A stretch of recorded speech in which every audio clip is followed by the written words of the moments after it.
नमस्कार दोस्तों, स्वागत है आपका आपके channel talks on cooking oil by PK पे। तो चलते हैं आज की वीडियो पे, देखते हैं क्या है मार्केट आउटलुक। तो सबसे पहले हम बात करेंगे केएलसी की। तो आज केएलसी तो बंद थी, जो कल बंद हुआ था 60 पॉइंट प्लस बंद हुआ था, और रात को जो सीबॉट प्लस बंद हुआ है नियर अबाउट से 75 पॉइंट प्लस बंद हुआ है, 85 पॉइंट प्लस बंद हुआ है, और बेसिस पॉइंट 600 के करीब चल रहे हैं। अब बात करते हैं ओलिन की। तो ओलिन का जो हमने सुबह रेट बताया था वो ये वाला था, जो कल शाम को जो है $5 इनमें प्लस हुआ था। डिगम का 160 और सन ऑयल में भी $10 बढ़ा के बोला जा रहा था। अब बात करते हैं स्पॉट प्राइसेस की। जो आज सुबह स्पॉट प्राइसेस लिए हैं तो सारा मार्केट काफ़ी ज़्यादा गर्म है। तो मस्टर्ड के अंदर 107 रुपये 50 पैसे, soya refined 94.5, olein 83.20, sun oil 94.5, इन सब रेटों में काम हो गए हैं। कॉटन 90 रुपीज़ है, rice bran 85, groundnut 155, mustard में भी 25 रुपये बढ़ा के बोले जा रहे हैं, और सोयाबीन का भी 50 रुपये प्लस की कोट आ रही है, बढ़ के ही आ रही है। सारे मार्केटों में थोड़ा तेज़ी का ही माहौल है।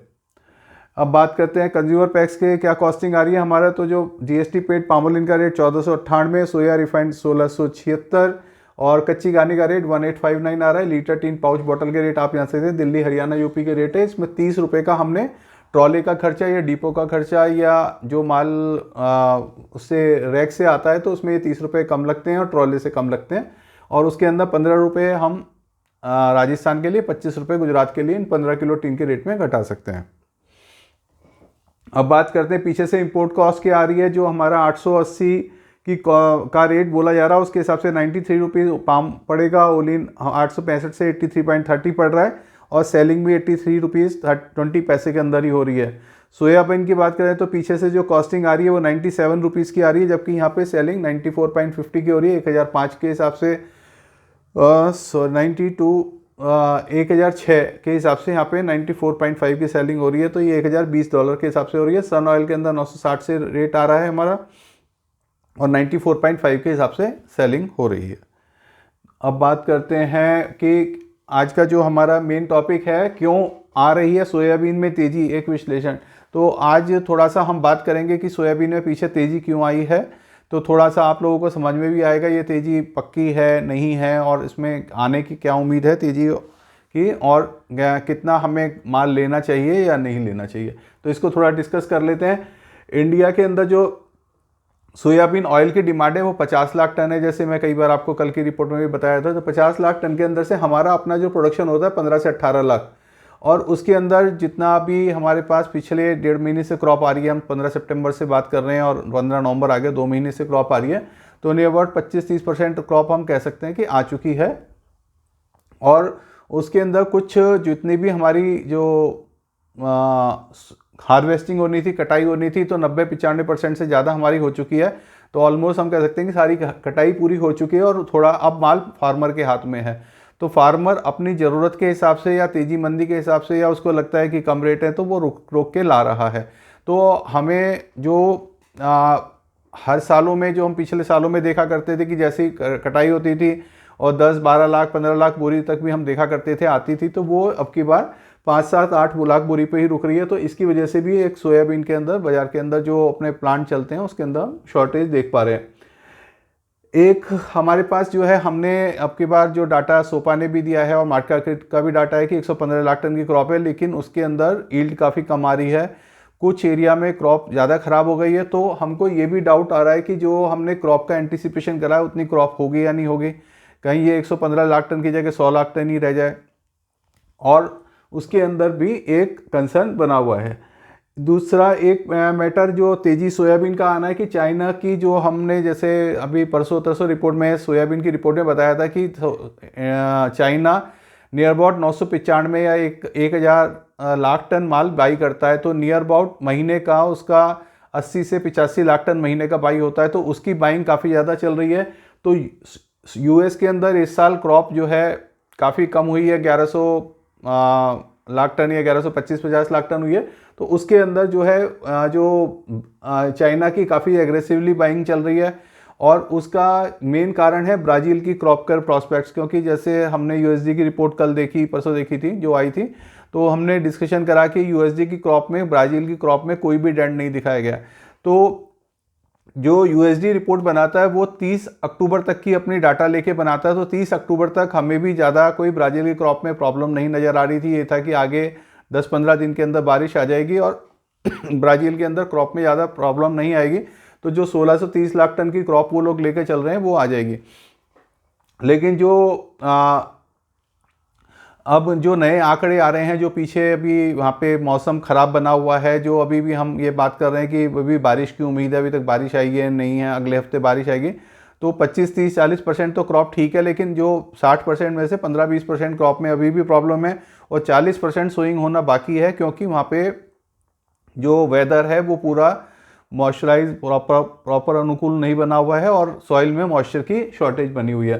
तो ये पॉइंट भी मैंने कवर कर दिया कि 1630 लाख टन के अंदर अभी क्वेश्चन मार्क है, इसकी वजह से भी सोयाबीन में तेज़ी बनी हुई है।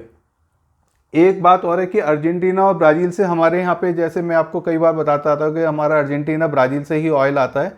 यूएस अपना सारा ऑयल खुद ही कंज्यूम करता है, क्योंकि वहाँ पे क्रशिंग कैपेसिटी कम है और बायोडीजल के प्लांट भी चल रहे हैं और लोकल की कंजम्पशन भी है।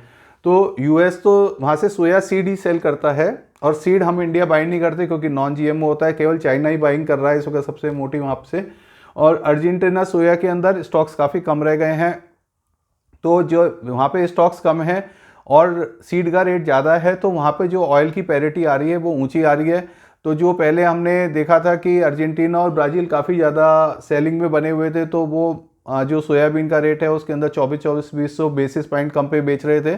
तो आजकल केवल 500-600 रुपये का ही फ़र्क रह गया है बेसिस पॉइंट के अंदर भी। तो जहाँ 65 चलता था तब हम यहाँ पे 40 में लेते थे, अब वहाँ पे 50 चल रहा है, तो हमें 4400 सेंट के हिसाब से माल मिल रहा है। तो उसकी वजह से भी एक मार्केट में तेज़ी बनी है, क्योंकि हम ऑयल ख़रीदते हैं अर्जेंटीना ब्राज़ील से, और दोनों जगह स्टॉक्स ख़त्म हो गए हैं। ख़त्म हो गए हैं का मतलब काफ़ी कम हो गए हैं, और अब वहाँ पे सोयाबीन की सोइंग चल रही है और नई क्रॉप वहाँ पे फरवरी मार्च तक आएगी, तो हमें फरवरी मार्च तक ये माल की शॉर्टेज बनी रह सकती है। अब हमने माल पीछे से क्यों नहीं खरीदा, क्योंकि हमारा सन ऑयल का रेट काफ़ी कम था। इंडिया के अंदर जब भी हम बात करते थे तो कि भाई सोयाबीन का रेट चल रहा है $980, सोयाबीन का चल रहा है $1000, जबकि $920 में या $900 में हमें सन ऑयल 60-60, 70-70, $80-80 कम में मिल रहा है। तो हम लोग सन ऑयल की वजह से, कि सन ऑयल का रेट कम है और प्रीमियम प्रोडक्ट है, तो हमने उसकी वजह से सोयाबीन परचेज़ करा नहीं। और जो है अपने, जब सोयाबीन हमने परचेज़ करानी तो पीछे 2-3 महीने के अंदर जो हमारी रेगुलर परचेज रहती थी, क्योंकि जो सन ऑयल का अंदर माल आने में भी 45 से 60 दिन लगते हैं और बाइंग के भी 15-20 दिन माल चल सकता है। तो हम कह सकते हैं जिस टाइम हम परचेज़ करेंगे उसको 2.5 महीने बाद माल आएगा। तो अब हमारी जो सोयाबीन की अराइवल जो बाकी रह गई है इंडिया में काफ़ी लिमिटेड रह गई है, क्योंकि सन ऑयल को रेट देखते हुए हम परचेज़ नहीं कर पाए। तो सन ऑयल की अवेलेबिलिटी हमारे पोर्ट्स पे अब धीरे धीरे शॉर्ट होती चली जाएगी, और अपने इंडिया की क्रॉप कम हो रही है, इसकी वजह से सोयाबीन ऑयल की शॉर्टेज बन रही है। एक इसमें कारण और है कि सोया मील का प्राइस भी इंक्रीज़ कर रहा है, तो इंडिया के अंदर जो सोयाबीन का प्राइस बढ़ेगा, सोयाबीन सीड का प्राइस बढ़ेगा, उसका कारण सोया मील का प्राइस बढ़ना है, क्योंकि इंटरनेशनल मार्केट में अर्जेंटीना, ब्राज़ील सब जगह क्रशिंग कम हो रही है, खाली यूएस ही डोमिनेट कर रहा है क्रशिंग के अंदर। तो यूएस में जो क्रशिंग हो रही है वो अपनी कंज्यूम में जा रही है और सोया मील को वो सेल कर रहा है, तो उसके वहाँ पे प्राइसेस काफ़ी ज़्यादा 20% तक हमने पिछले 1 महीने के अंदर प्राइस में इंक्रीज़ देखा है सोया मील के यूएस के अंदर। अब रहा कि हमारे पास सन ऑयल क्यों नहीं खरीदे, जब सन ऑयल हमारा अभी भी वो 1080 है, वो 960 है, तो $120 कम में आ रहा है। तो सन ऑयल के अंदर जो है प्रॉब्लम है कि हमें माल खरीदना पड़ रहा है रशिया से और यूक्रेन से, और रशिया यूक्रेन माल रूट थ्रू होता है ब्लैक सी के, और ब्लैक सी के अंदर अभी एक शिप के अंदर कोई रशिया ने स्ट्राइक करा था जो यूक्रेन के लिए शिप जा रहा था लोड होने के लिए, तो उसमें कुछ लोग कैजुअल्टीज़ भी हो गई है, और जो कुछ उन्होंने रास्ते निकाल रखे थे माल को बाहर निकालने के, वो भी उसमें भी प्रॉब्लम आ रही है, और उसकी वजह से भी 20-20, 25-25 रुपये फ्रेट बढ़ गए हैं। और रशिया यूक्रेन से इंडिया में ना तो कोई ब्रोकर और वहाँ पे ना कोई ऐसा ट्रेडर मिलता है जो फुल प्रूफ काम कर सके, तो उस माल परचेज़ करने में काफ़ी ज़्यादा प्रॉब्लम है। जितनी प्रॉब्लम पहले नहीं थी जब ब्लैक सी खुला हुआ था, अब वो प्रॉब्लम्स बढ़ती जा रही हैं। उसकी वजह से माल जो ब्रोकर हैं वो भी लोग भी इंटरेस्ट नहीं लेते हैं, और जो बायर है वो भी इंटरेस्ट नहीं लेता। इसी वजह से हमें जो मार्जिन, जब हम बार बार बात करते हैं कि यहाँ पे मार्जिन्स काफ़ी ज़्यादा आ रहा है, कि हमारे कॉस्टिंग तो आ रही है 90 का और यहाँ 95 बिक रहा है, क्योंकि माल की अवेलेबिलिटी सन ऑयल की उस हिसाब से नहीं है, और उस हिसाब से हम परचेज़ भी नहीं कर पा रहे जिस हिसाब से रेट्स का वहाँ का डाउन है। एक मैंने आपको पीछे 4-5 दिन से आप अगर मेरी वीडियो देखेंगे तो हम जब से बात कर रहे हैं कि पीछे मुहूर्त रेट के चक्कर में ना रहें, मुहूर्त रेट का ना रहें, जो भी माल मार्केट में रीसेल का मिल रहा है या जैसे माल मिल रहा है वो ले लीजिए। तो आपने देखा होगा पीछे कल भी मुहूर्त कुछ कंपनीज का ने कराए, कुछ आज भी कराए, तो मुहूर्त के रेट काफ़ी ज़्यादा बढ़कर आए हैं।